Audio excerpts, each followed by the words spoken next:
So magandang hapon sa inyo, Moto Arc here. So sa video ito ay pag-uusapan lang po natin kung ano nga po ba yung pros and cons kapag naka all stock po tayo versus sa nakatindig po tayo or naka-piyesang mga motor.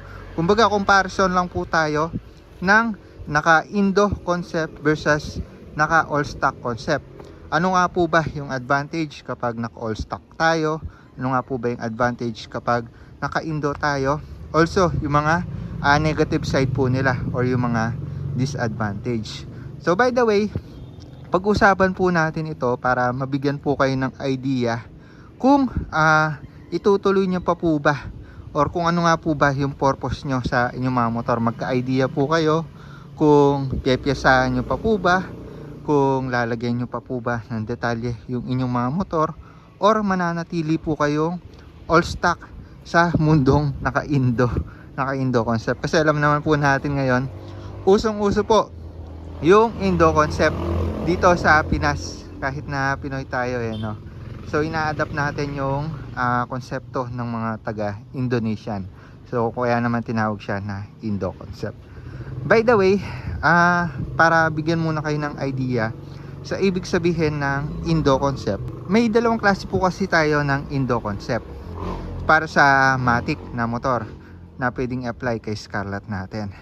Una, yung proper Indo, at pangalawa po yung Oga Jinjit.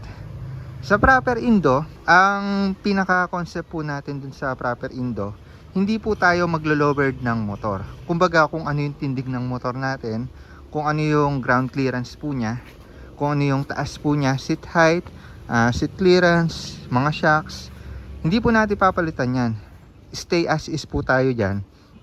Pero pwede natin palitan yung mga accessories po niya, yung tambucho, side mirror, mags, at kung ano-ano pa. Pero in short, proper Indo, stock lang po yung configuration ng ground clearance natin. Pero take note, pwede naman po tayo magpalit ng shocks, pero hindi po siya liliit. Kumbaga as it is lang po yung shock niya, yung taas ng shock. Kasi pag nagliit tayo ng shock dyan, maglo-lower tayo ng motor. So yun po yung proper Indo. Goods po siya pang daily, hindi po tayo mahihirapan sa hams dahil nga mataas pa rin yung ground clearance niya. Sa pangalawang category naman po ng Indo concept, which is Oga Jinjit, medyo naka-lowered po siya. Naka-lowered. Ang pinaka concept kasi ng Oga Jinjit is yung tindig or yung postura ng motor. Sa English kasi ng Oga Jinjit, base sa research natin, ay don't tiptoe. So ibig sabihin nakababa yung motor. So kasabay nun, nakatindig po siya. Yung postura po niya is medyo naka-lowered, medyo mahaba yung wheelbase. Katulad na lang nito si Scarlett natin, naka Oga Jinjit. Tapos depende pa yan kung gaano kababa yung gusto natin. Pero take note, once na binaba na po natin yan, medyo ni-lowered, magic lowered, nag-ES tayo, Oga Jinjit na po yung concept na gusto nating puntahan or gawin sa motor natin. Ngayon, base sa experience na lang natin, kasi ako nahilig lang sa Indo concept kamakailan lang, mga months ago lang. Pero kung makikita nyo naman sa previous video natin, ganyan lang din yung motor natin, ganito lang din yung tindigan niya, all stock, wala tayong ES, wala tayong magic lowered, wala tayong angat tube. So stock lang. So nag-invest lang ako sa accessories. So dito sa kapatid ko, yung version 3 niya, kung makikita nyo naman, nasa mahigit 1 taon na yan. 1 year and 1 month pa lang yung taon yan. Pero kung makikita nyo naman, nag-stay po yung kapatid natin sa all stock concept. Hindi po siya nag-lower, hindi po siya nag-ES. So ano po yung nakuha natin na advantage nung nag-Oga Jinjit tayo? Ito muna yung advantage ng nag-Indo concept tayo, specifically Oga Jinjit. Una po dyan, kung gusto nyo isali sa show yung inyong mga motor, gusto nyo pang motor show, tapos gumanda yung itsura po niya, yung tindig po niya, at medyo naiiba, goods po yan. Kasi tayo, ayun, gusto rin natin maiba, yun yung goal natin, yung purpose natin, gusto natin medyo maiba, gusto natin medyo makabali ng leeg. Dahil nga medyo kakaiba yung postura niya, mas maganda yung tindigan, tinry po natin mag-Indo concept. At thankfully naman sa ilang months ng pag-Indo natin, wala naman tayong naging problema. Though may mga konting disadvantage lang, pero nagagamit pa rin natin siya as normal na motor. Kahit na medyo naka-lowered yan, nadala po natin siya sa Sagada. Ayan, kung napanood nyo po yung video natin, 16 hours yung biyahe dun guys, balikan. Pero nakaya po ng Indo concept natin, ng naka-Oga Jinjit. Muffler tayo, naka-ES, na Magic Lowered. Basta wala lang sobrang tataas na hams. Kasi nung papunta kami sa Sagada, halos main road dinaanan natin or highway. So wala naman masyadong hams doon. So hindi ako nahirapan, kahit na may angkas tayo, hindi tayo nahirapan. Kasi medyo stable naman yung motor natin. Mas mahaba yung wheelbase. Hindi naman siya prone sa sayad. So kaya naman smooth pa rin naman yung naging biyahe namin papunta sa Sagada gamit yung nakatindig na si Scarlett.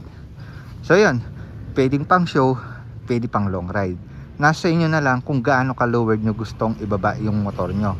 Yung tindigan na sa akin guys, ito na yung pinakasaktong ng Oga Jinjit. Yung saktuhan lang na pwede pang long ride, pwedeng pang show.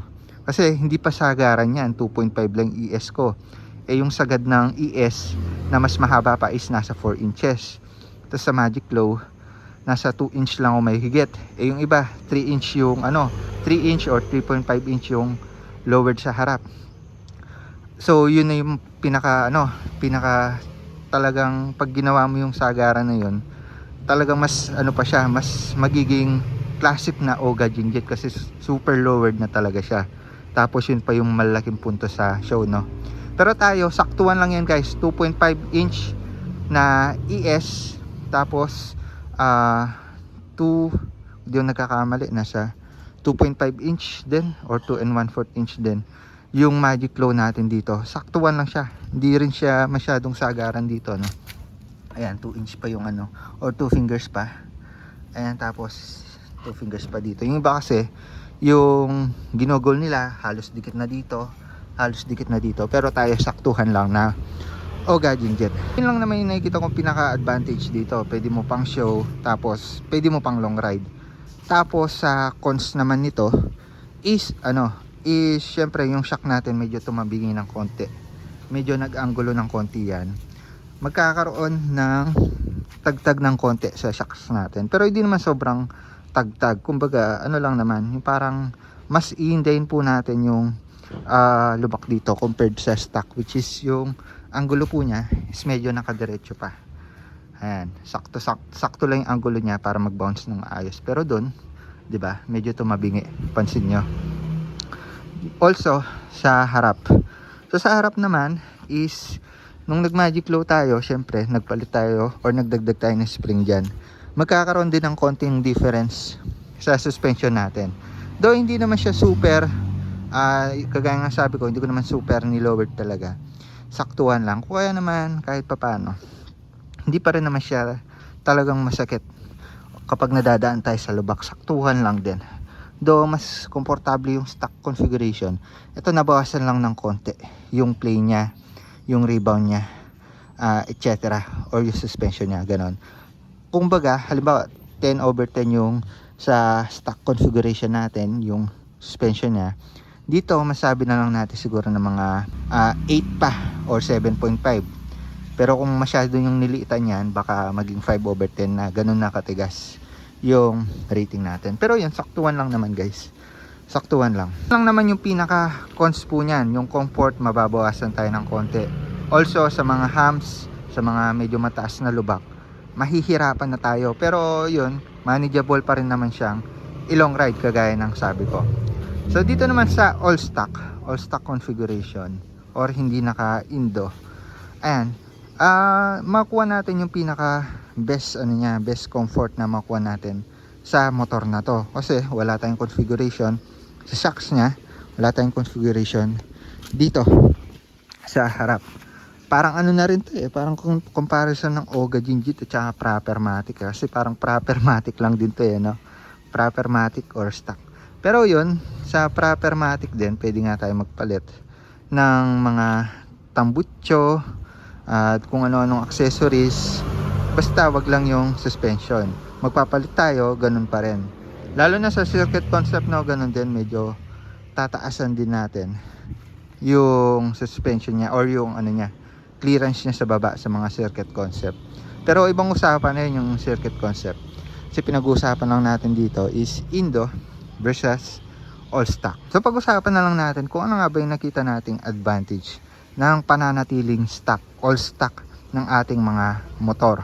Hindi po natin siya binihisan whatsoever.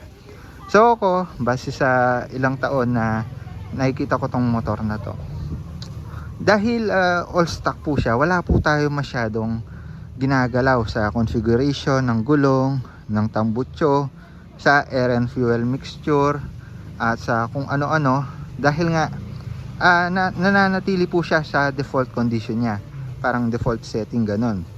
Kasi tayo nung nagpalit tayo ng tambutso, medyo mababago ng AFR niyan, medyo tatakaw tayo sa gasolina, medyo tatakaw tayo or medyo gagastos tayo.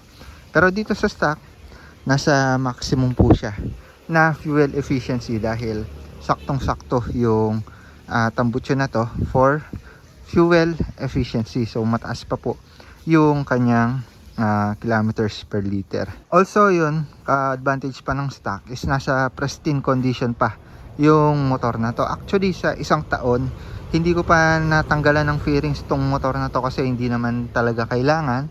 Wala naman talaga tayong kailangan baklasin. Siguro nag-repaint lang ako ng side skirt, yan lang yung natanggal natin, pati ito. Ayan, may mga konting modification lang tayo na ginawa dito. Pero yung sa gilid, hindi na po natin natanggal yan. Hindi pa po natin natanggal pati sa makina. Wala pa po tayong ginalaw sa makina niyan, guys. Wala pa po tayong tune up na ginawa kasi di pa naman po kailangan. Pristine condition, all goods condition. Also yung mga tornilyo niya, kumpleto pa halos. So para sa akin, no. So para sa akin, kung gusto niyo mapanatili yung pristine ng condition ng inyong mga motor, also pan daily nyo, hindi naman kayo mahilig sa mga motor show, sa mga tindigan, better po na magstay stock na lang tayo. Wala pong sakit ng ulo yan. Wala pong sakit ng ulo, lalo na kung hindi naman talaga kayo sobrang galing mag DIY or wala kayong malapitan na mekaniko or wala po kayong budget na pang accessories, kasi masakit din sa ulo kapag nag-oga tayo or nag-concept tayo. Lahat ng piyesang makikita nyo is parang kailangang palitan kapag Indo. Pero dito sa stock, pwede naman natin siyang palitan ng mga paliit-liit na piyesa. Pero yun, masasatisfy na tayo kasi wala tayong concept na hinahabol. Kumbaga, stay stock lang talaga tayo. Kung may mga detalye man tayong papalitan, yun pa konti-konti lang. Pero dito talaga magsusunod-sunod yung magiging kulang pag may mga concept na. Also, ito rin, share ko rin sa inyo, mas okay na unahin po natin yung about sa yung gastos sa maintenance ng scooter natin. Ngayon, kung di natin kaya yung maintenance pa lang, yung gastos sa maintenance, is hindi tayo required na bumili ng mga pyesa sa accessories dito sa ating mga motor.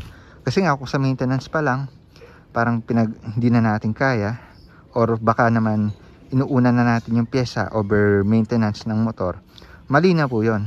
Mauuna yung outer look ng motor compared sa inner. Kumbaga mas sirain sa loob yung motor pero maganda sa labas.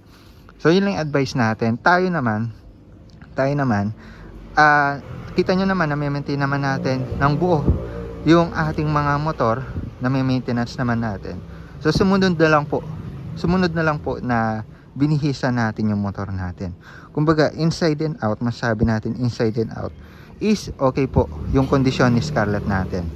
Maintenance, wala tayong problema, kaya natin mag DIY. Tapos sa mga accessories, basta hindi po siya nakakasira sa motor, properly pong gumagana yung mga kinabit natin ng mga pyesa dyan, is goods po tayo doon. Ayoko naman po magkabit ng pyesa na nakakasira sa motor natin kasi parang yon, alam nyo, mapapaikli po yung lifespan ng motor natin. So yun lang po yung advice natin about sa pag-concept, Katulad lang ito, Indo concept versus sa stock. Yun po yung difference na nakikita natin. Kung gusto nyo lang maintenance, pang daily yung motor, hindi kayo mahilig sa show, sa tindigan, gusto nyo lang makapiling ng mahaba yung inyong mga motor, stay stock. Tapos kung gusto nyo ng mga show, tindigan, tas mahilig kayo mag-montage, pwede kayo mag-concept. Nasa inyo na kung anong concept, di ko kayo sasabihan ng specific. Nasa inyo na yan. Pero yung gastos lang, sunod-sunod. So, yun lang po yung thoughts natin about sa pananatiling stock versus pagko-concept ng motor. So, yun. Kung may gusto kayong share, lagay nyo na lang sa comment section kung ano yung thoughts nyo about sa napag-usapan natin dito sa video. So, yun lang para sa video na ito. The more click, the more you know. Stock configuration versus concept or Indo concept comparison. Bye bye.